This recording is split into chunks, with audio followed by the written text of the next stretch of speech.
अस्सलाम वालेकुम नाजरीन, आप देख रहे हैं INN चैनल। मैं हूं शेख अहमद अली। इस न्यूज़ बुलेटिन में आइए नज़र डालते हैं दिन भर की बड़ी खबरों पर। इसराइल और हमास की जंग का आज 11वां दिन है। इसराइल को मदद का भरोसा दिलाने के लिए जर्मन चांसलर ओलाफ शोल्ज तेल अवीव पहुंच गए हैं। वो इसराइली पीएम बेंजामिन नेतन्याहू और प्रेसिडेंट इसाक हरगोज से मुलाकात के बाद जर्मनी के उन खानदानों से भी मिलेंगे जिनके रिश्तेदार हमास के कब्जे में हैं। वहीं एक खबर यह आई है कि अमेरिका अपने 11,000 फौजी इसराइल में तैनात कर सकता है। एक रिपोर्ट के मुताबिक ये फौजी सीधे जंग नहीं लड़ेंगे बल्कि इसराइल की अफवाज को टेक्निकल और मेडिकल सपोर्ट देंगे। इस बीच अमेरिकी आर्मी के चीफ माइकल एरक कुरिला भी इसराइल पहुंच चुके हैं। दूसरी तरफ ईरान ने इसराइल और उसकी तायद करने वाले ममालिक को कड़ा इंतबाह दिया है। ईरान के सुप्रीम लीडर आयतुल्लाह खुमैनी ने कहा कि अगर इसराइल ने गाजा में बमबारी बंद नहीं की तो दुनिया मुस्लिम फोर्सेस को रोक नहीं पाएगी।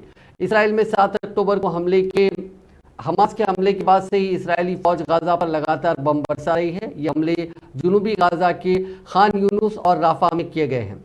जानकारी मिली है कि 24 घंटे में वहां 70 से ज्यादा लोगों की मौत हुई है, जिनमें बच्चे भी शामिल हैं। जंग में अब तक इसराइल के 1400 लोग, गाजा के 2808 लोग और वेस्ट बैंक के 57 लोग मारे गए हैं। हमास मिलिट्री के तर्जुमान अबू उबैदा ने कहा कि उनकी कैद में 200 से 250 इसराइली शहरी हैं। इनमें से बैरूनी शहरी उनके मेहमान हैं। हालात सुधरने पर उन्हें रिहा कर दिया जाएगा। उबैदा ने यह भी कहा कि वह गाजा में इसराइल के बड़े जमीनी ऑपरेशन से डरते नहीं हैं। सुप्रीम कोर्ट ने मंगल को हमजिन्स परस्तों की शादी को तस्लीम करने से इनकार कर दिया और कहा कि कानून साजी हुकूमत का काम है। अगर हुकूमत चाहे तो इस पर पार्लियामेंट से कानून मंजूर कर सकती है। सुप्रीम कोर्ट ने कहा कि हुकूमत एक कमेटी बना सकती है जो हमजिन्स जोड़ों से मुतालिक खदशात को दूर करेगी और उनके हुकूक को यकीनी बनाएगी। 5 जजों पर मुश्तमिल बेंच ने अक्सरियत से फैसला दिया कि हमजिन्स परस्त जोड़ों को बच्चा गोद लेने का हक नहीं दिया जा सकता। सुप्रीम कोर्ट ने हमजिन्स परस्तों की शादी को तस्लीम न करने पर स्पेशल मैरिज एक्ट और फॉरेन मैरिज एक्ट को खत्म करने से इनकार कर दिया। सुप्रीम कोर्ट का मानना है कि ट्रांसजेंडर शहरी को मौजूदा कवानीन के तहत मुखालिफ जिन्स के शहरी से शादी करने का हक है, यानी एक हम जिन्स परस्त लड़का और एक लड़की से शादी कर सकता है। कबल अज़ीम सुप्रीम कोर्ट ने हम जिन्स परस्तों की शादी को कानूनी हैसियत देने वाली दरखास्तों पर अपना फैसला पढ़कर सुनाया। चीफ जस्टिस DY चंद्रचूड़ की सरबराही में 5 जजों की बेंच ने मई के महीने में 10 दिन तक इस केस की समाअत की। इसके बाद उसने 11 मई को अपना फैसला महफूज कर लिया था और आज ये फैसला सुना दिया गया। चीफ मिनिस्टर और सदर BRS चंद्रशेखर राव ने आज रियासत के अवाम बिलखुसूस किसानों को खबरदार किया कि अगर कांग्रेस इख्तिदार में आती है तो ऐसी सूरत में रियासत को बड़ा खतरा लाहक होगा, क्योंकि कांग्रेस पार्टी अपने कांधों पर कुल्हाड़ी लिए तैयार है। मौजूदा हुकूमत के फलाही स्कीमात खत्म कर दिए जाने का खदशा है। खासतौर पर किसानों को दी जाने वाली 24 घंटे मुफ्त बरखी खत्म हो जाएगी और किसानों को फिर परेशानियों का सामना करना पड़ेगा। सिलसिला में BRS के जलसे आम से खिताब करते हुए KCR ने एक तरफ गुज़िश्ता 10 साल के दौरान रियासत में हुई तरक्की और अवामी बहबूद के कामों का तफसीली अहाता किया, तो दूसरी तरफ उन्होंने कांग्रेस और BJP के गुमराहकुन बातों में आकर अपने वोट को ज़ाय ना करने का अवाम को मशवरा दिया। उन्होंने कहा कि तेलंगाना की तश्कील के बाद आज रियासत के हर इलाके में हर तरफ सरसब्जी और शादाबी देखी जा सकती है। हर जिले में खेत भरे भरे नजर आते हैं। आबपाशी का पानी अब कोई मसला नहीं रहा। కాంగ్రెస్ పార్టీ అధ్యక్షుడు ఆయన కడుపులో ఎక్కించింది. వ్యవసాయానికి ఎందుకంటే 3 గంటల కరెంట్ చాలు, కేసీఆర్ వేస్ట్ ఇస్తాడు ఉంటుండు. వేస్ట్ ఇస్తాడు ఆ కేసీఆర్. కరెంట్ 24 గంటలు ఉన్నారన్నా, 3 గంటలు ఉన్నారన్నా, 24 గంటలు ఉన్నారా? 24 గంటలు ఉన్నారంటే చేతులు కావాలి ఒకసారి. కెమెరా దింపున్నాయి బాబు, కెమెరా ప్రజలు ఏమంటున్నా తెలియదు. ఈ విధంగా ఎక్కడ అడిగినా, రాష్ట్రం మొత్తంలో ఎక్కడ అడిగినా 24 గంటల కరెంట్ ఉండాలని అంటున్నారు. ఈ శాతకాని కాంగ్రెస్ గతంలో ఎన్నో అవకాశాలు ఇచ్చినాం. 60 ఏళ్ళు వాళ్ళే పరిపాలించిండ్రు. వాళ్ళు ఎన్నడూ కూడా కడుపు నిండా మన కరెంట్ ఇయ్యలే. ఇది మగాలు బంద్ అవుతుండే, అంటే వ్యవసాయం బంద్ అవుతుండే, రాత్రి పోయి తెలంగాణ పాము కాట్లు తేలు కాట్లు మరణాలు సంభవిస్తుండే. ఆ దుర్మార్గం అంతా పోయింది. ఇవాళ మొత్తం ఇండియాలో ఒక మాట మీరు ఆలోచన చేయాలి. ప్రధానమంత్రి రాష్ట్రంలో కూడా 24 గంటల కరెంట్ రాదు. ఒక్క తెలంగాణ రాష్ట్రంలో మాత్రమే 24 గంటల కరెంట్ ఉంది. అంటే ఎందుకు సాధ్యమైంది? కేసీఆర్ మొండి పట్టుదల. ఖచ్చితంగా నా రైతులకు అట్లా రావాలని మొండి పట్టుదల చేసిద్దాం. ఇదే నరేంద్ర మోడీ మీకు 30,000 రూపాయలు కట్ చేస్తాం, బాయిల కాడ మీటర్లు పెట్టకపోతే అంటే నీ 30,000 తీసుకొని మంచి పెట్టు, నాకు అవసరం లేదని బాయిలకు మీటర్లు మనం పెట్టలేదు. ఇవన్నీ కూడా సత్యాలు. ఎలక్షన్లప్పుడు వచ్చి ఏదో అవాకులు జవాకులు చెప్పడం కాదు.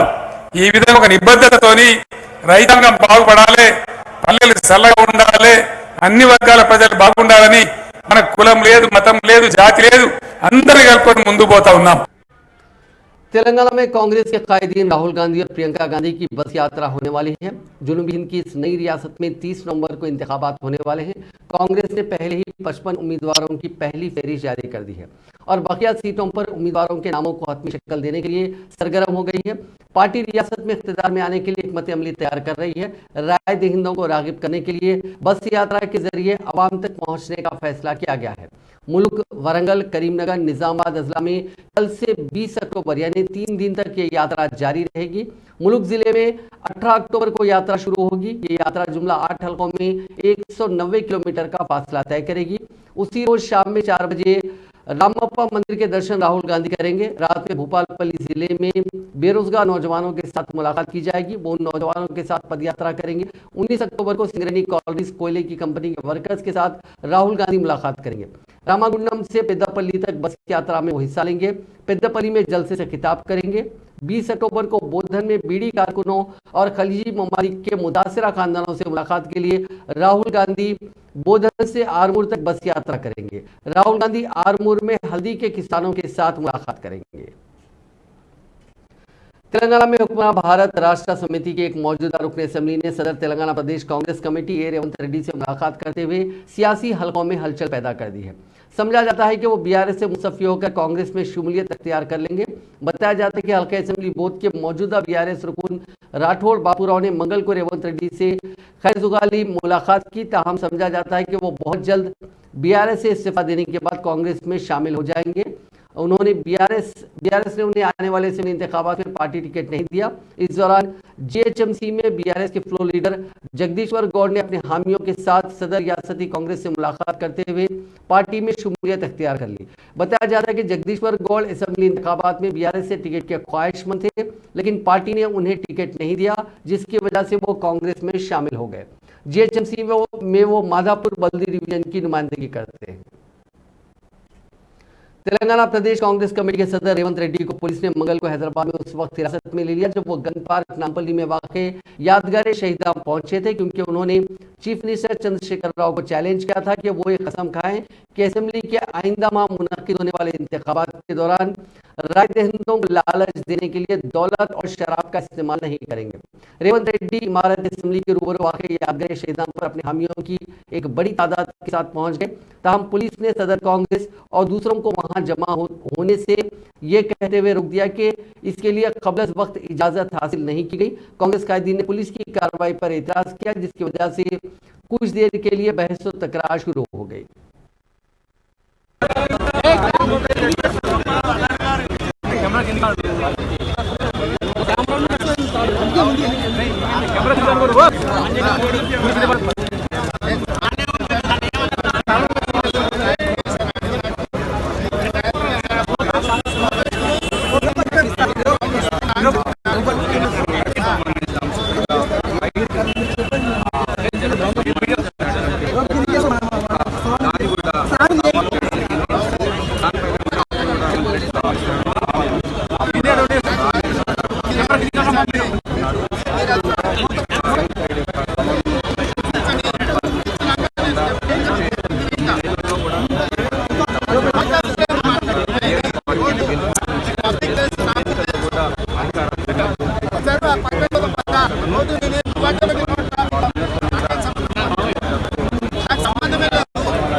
हैदराबाद के नामपल्ली की एक बौनी लड़की रजनी को तेलंगाना पीसीसी के सदर रेवंत रेड्डी ने कांग्रेस के इख्तियार में आने के फौरी बाद सरकारी मुलाजिमत फराहम करने का वादा किया।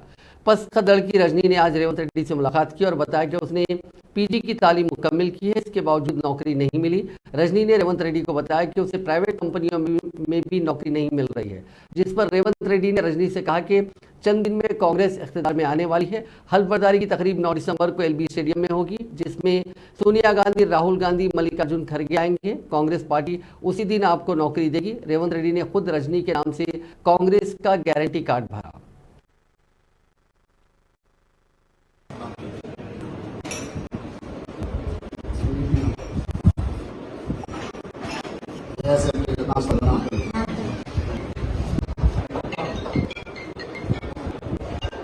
मोबाइल नंबर है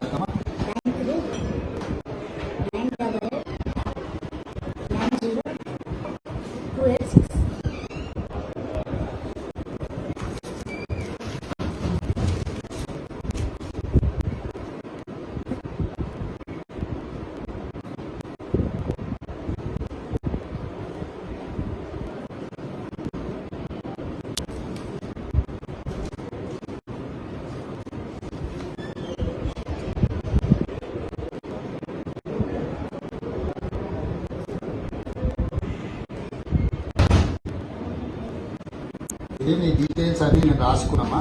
ఈ కాగితం నా దగ్గర ఉంటుంది. ఈ కాగితం నేను తీసుకున్నాను.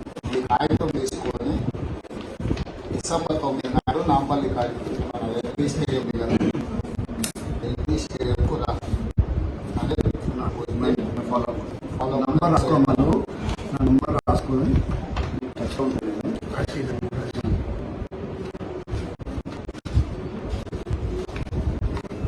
ఇది నీ దగ్గర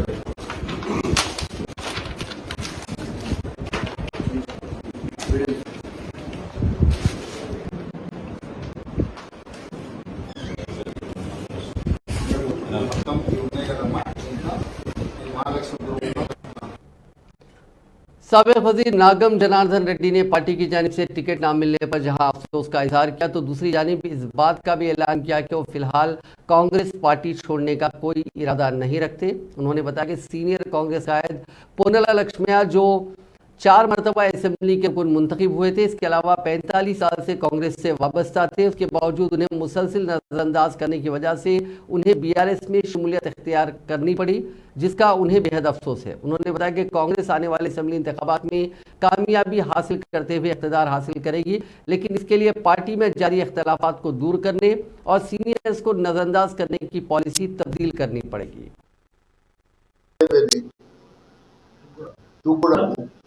అరే అదే మేము అంటే పార్టీకి సేవ చేసే వాళ్ళం, మేము పార్టీని అంటే ముందర తీసుకుపెట్టే వాళ్ళం. మేము ఇవాళ 2018లో ఒకసారి నా మీద ప్రతీకారం తీసుకున్నాడు, పోయిందేమో కోపం. అంటే ఇంకా కూడా ఆయన అంటే ఒక ప్రతీకారం ఇచ్చేతోటే ఈ పార్టీలోకి వచ్చినప్పుడు రేపు పొద్దున ప్రజలకి ఏం సేవ చేస్తారు. వాళ్ళు వాళ్ళ కుటుంబం కోసమే చూస్తున్నాడు. ఒకటే మాట ఆయన చెప్పిన ఒక టీవీకి ఇంటర్వ్యూ ఇస్తూ, నా కొడుకు టికెట్ ఇస్తాన్నారు, నా కొడుకు టికెట్ ఇవ్వలేదు, ఎవరు రియాసలు ఇవ్వకపోతే बीजेपी के आला क़यादत ने उम्मीदवारों के इंतखाब के सिलसिले में बीजेपी के रियासती सदर व मरकजी वजीर किशन रेड्डी को दिल्ली तलब किया। जराये ने बताया कि 4 नवंबर की शाम दिल्ली में बीजेपी सेंट्रल इलेक्शन कमेटी का इजलास मुनक्किद होने वाला है। इस इजलास में शिरकत के लिए किशन रेड्डी को दिल्ली आने की हिदायत दी गई। बताया गया कि 4 नवंबर के दिन मरकजी काबीना का इजलास भी है। इस इजलास में शिरकत के बाद किशन रेड्डी शाम में इलेक्शन कमेटी के इजलास में शिरकत करते हुए उम्मीदवारों के नामों को खतियत देंगे। बताया गया कि उम्मीदवारों की फेहरिस्त हाईकमान को रवाना कर दी गई है। कल के इजलास में उन नामों पर गौर खौस के बाद कतई फेहरिस्त तैयार की जाएगी। बताया गया कि बीजेपी पहली फेहरिस्त में 40 उम्मीदवारों के नामों का ऐलान कर सकती है। उम्मीदवारों के इंतखाब में 33% खवातीन और पसमानदा तबकात को भी ज्यादा से ज्यादा नुमाइंदगी दी जाएगी।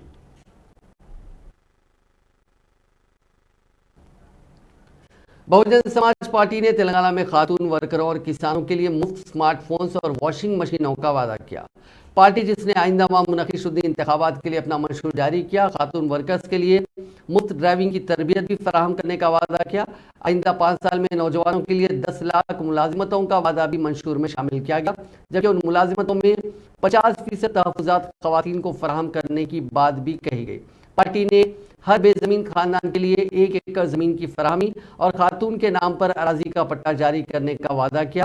बेघर खानदानों को 550 मुरबा गज ज़मीन फराहम की जाएगी और मकानात की तामीर के लिए 6 लाख रुपए हुकूमत की जानिब से फराहम किए जाएंगे।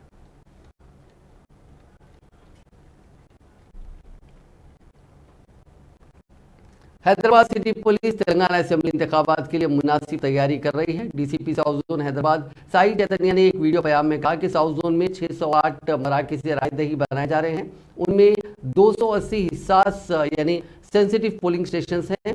साउथ जोन में बहादुरपुरा असेंबली, चार मीनार, याकुतपुरा, चंद्रायन गुट्टा और मलकपेट असेंबली हल्के के अलावा राजेंद्र नगर असेंबली हल्के का कुछ हिस्सा आता है। मुतालिका हुक्काम की जानिब से पुलिस नोडल ऑफिसर्स मुकर्रर किए गए हैं। हैदराबाद सिटी पुलिस अभी चुनाव जो 2023 का चुनाव तेलंगाना स्टेट असेंबली का, उसके लिए तैयारी पे है। हैदराबाद सिटी में साउथ जोन पे अराउंड 608 पोलिंग स्टेशन है। उसमें 280 क्रिटिकल पोलिंग स्टेशन डिक्लेयर किए गए हैं।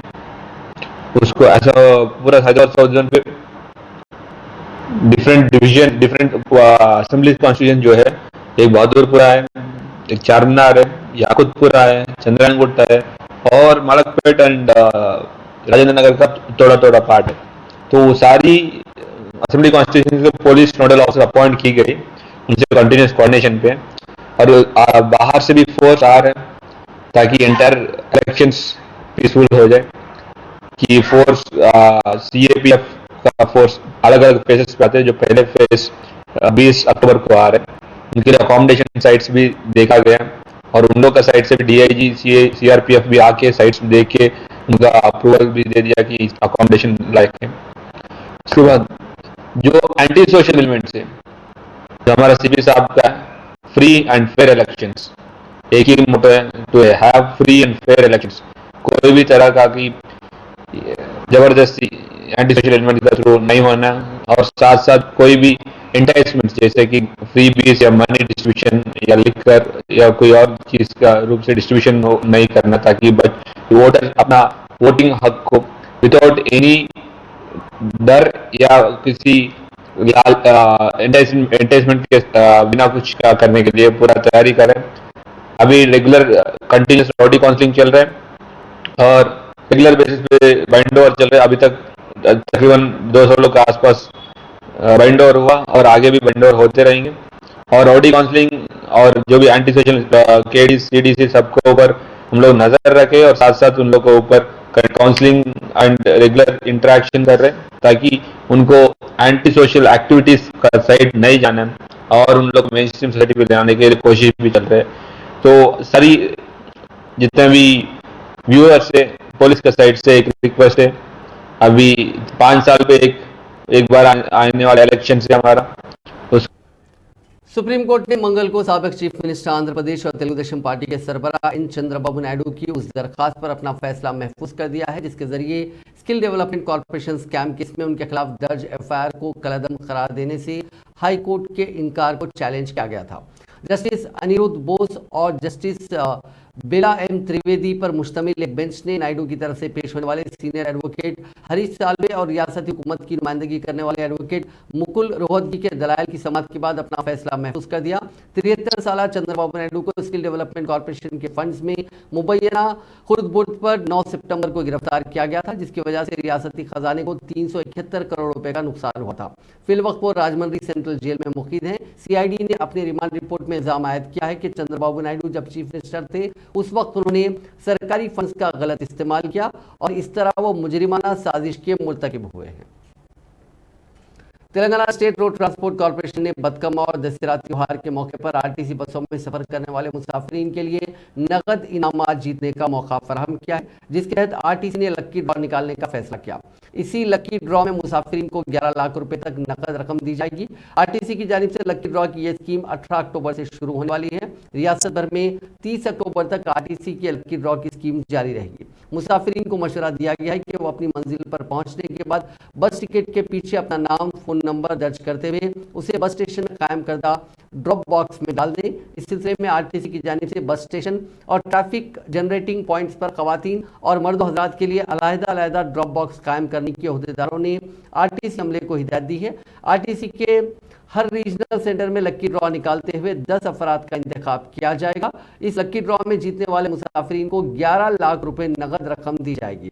हर रीजन में 5 मर्द और 5 खवातीन, इस तरह मजमूई तौर पर 110 अफराद को फीकस 9,900 रुपए के हिसाब से नकद रकम लक्की ड्रॉ के जरिए दी जाएगी। उत्तर प्रदेश में मीरठ के लोहिया नगर इलाके में मंगल की सुबह गैर कानूनी तौर पर चलाई जाने वाले पटाखा फैक्ट्री में जबरदस्त धमाके में 4 मजदूरों की मौत हो गई, जबकि 2 दीगर शदीद जख्मी हो गए। जिला मजिस्ट्रेट दीपक मीना ने एक न्यूज एजेंसी को बताया कि लोहिया नगर में एक बंद मकान में गैर कानूनी तौर पर पटाखे की फैक्ट्री चलाई जा रही थी। आज सुबह अचानक जोरदार धमाके के बाद मकान का बालाई हिस्सा गिर गया और आग लग गई। उन्होंने बताया कि इस हादसे में 2 मजदूरों की मौके पर ही मौत हो गई, जबकि 2 दीगर ने अस्पताल में इलाज के दौरान दम तोड़ दिया।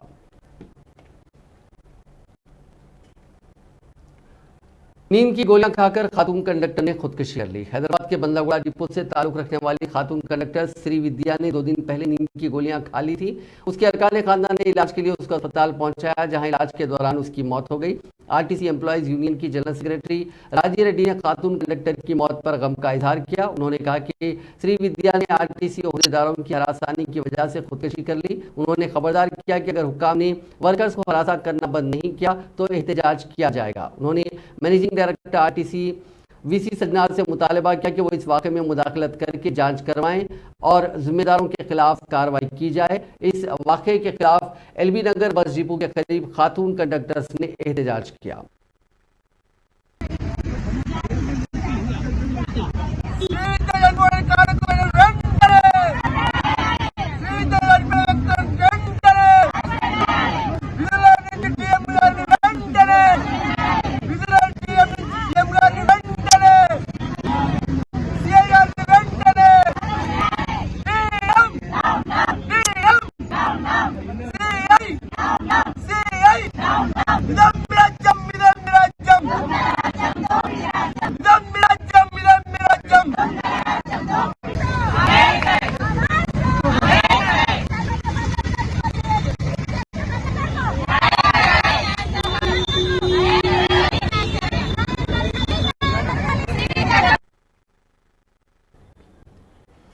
बस स्टैंड में सोई हुई नौबिहाता दुल्हन की असमंदरी का वाकया तेलंगाना के चिवला में पेश आया।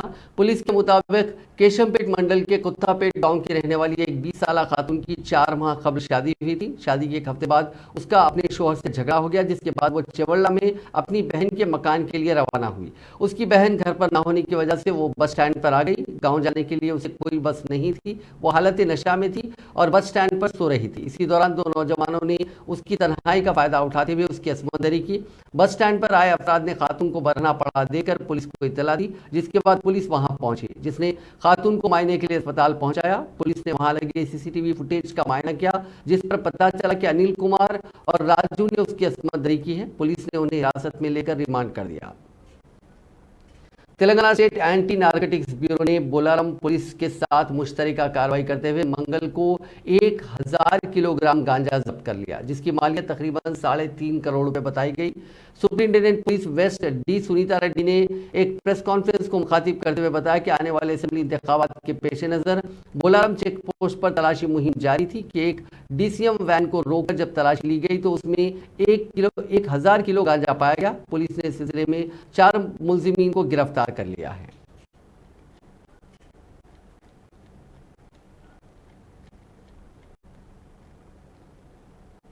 पुराना शहर हैदराबाद के फलकनुमा पुलिस स्टेशन में राउडी शीटर्स की काउंसलिंग की गई। इस मौके पर मीडिया से बात करते हुए DCP south zone Sai Chaitanya ने कहा कि इस काउंसलिंग का मकसद इंतखाबात के आज़ादाना और मुनसिफाना इनेकाद को यकीनी बनाने के लिए किसी भी किस्म के जराइम की सरगर्मी से राउडी शीटर्स को दूर रखने के लिए उनको पाबंद बनाना है। उन्होंने कहा कि राउडी शीटर्स को पाबंद मचल का भी किया गया और लॉ एंड ऑर्डर को मुतासिर करने वाली सरगर्मियों के खिलाफ कार्रवाई का इंतबाह दिया गया।